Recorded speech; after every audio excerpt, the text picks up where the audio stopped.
Mashiach came to forgive us of our sins, to give us forgiveness of our sins against Yahweh. This is very important. Mashiach came to bring forgiveness of sins.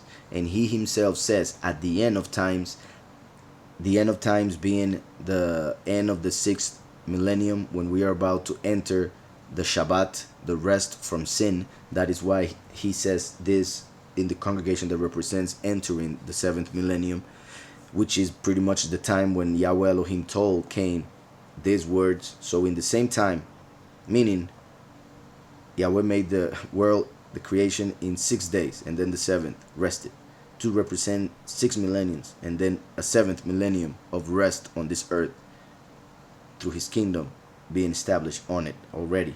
So just like Yahweh Elohim told Cain back in the day, this sin lies at the door.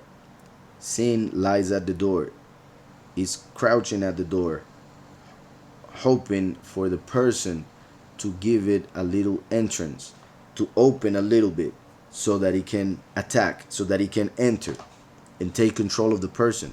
Yet Yahweh even then tells Cain, and its desire is for you. And then he says that we have the power to control it, to rule over it. So sin cannot rule over us if we use our free will and what Yahweh has given us to rule over it as an animal.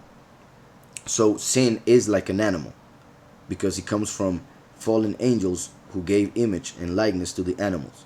So sin is like an animal that is crouching at the entrance, waiting for the person to open a little bit for it to enter and attack and control the person. Yet one, as a human, whom Yahweh told that he gave us all animals to rule over them, we as a human have the power through our faith to control all creation.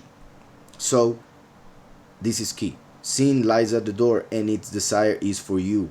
Sin desires to enter the body through the decisions and the actions of the person.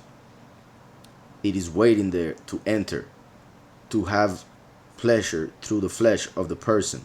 That's why its desire is for you. Just like the woman's desire is for her husband, as written also in Genesis. So this is important. Just like a woman has a desire for a husband, and I know that has changed a lot during this end times because of many reasons, but that is the essence. We see that it is pretty much the same words being said here for sin. Its desire is for you. Sin desires the flesh of the person that is inhabiting the flesh to be in this reality. So sin lies at the door. Sin lies at the door and its desire is for you.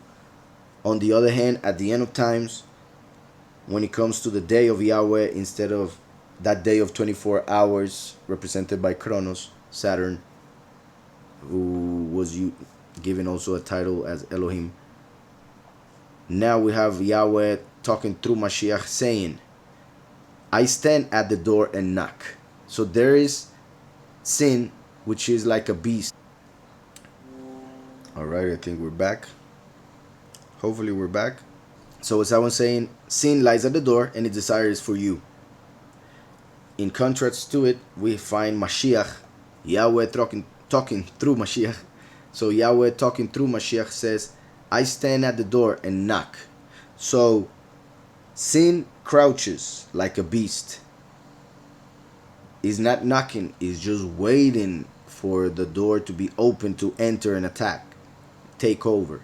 However, Mashiach, Yahweh's messenger, stands like a human, a man, stands at the door and knocks like a gentleman, not like a beast, not like one who will attack.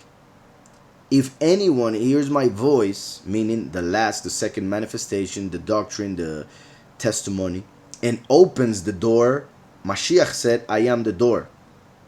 So we can see this as Yahweh saying, if you hear the voice, the true doctrine, the witness like Moshe, and open the door confessing Yahushua as Mashiach, then the Spirit of Yahweh, the Ruach HaKodesh, will be able to enter.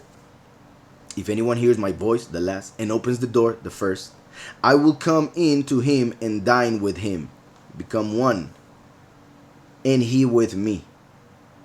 Instead, the beast, sin, which crouches at the door at the entrance, doesn't want to dine with you, want to dine you. That beast wants to eat you, pretty much. So that is a very interesting contrast between what we just read in Revelation and Genesis 4:7. So this reveals how Yahushua comes to us to rectify everything in our life, as well as to rectify creation itself from the sin of Adam and that of Cain, when killing his brother Hevel, or Abel. Hevel was his true name. Time in which the Creator revealed the way in which sin acts. So I repeat that. This reveals how Yahushua comes to rectify everything in our life, as well as to rectify creation itself from the sin of Adam and that of Cain, when killing his brother Hevel. Time in which the Creator revealed the way in which sin acts. In the previous quotes, you can see how the Messiah behaves respectfully towards the free will of each person, since he simply knocks on the door to announce that he is available to enter our heart and fill us with abundance of life through his Spirit, to consequently take us to the Father. While on the other hand, we can observe how sin is at the door like a stalker, waiting for the door to open just a little to attack the person, enslaving, and finally leading to death.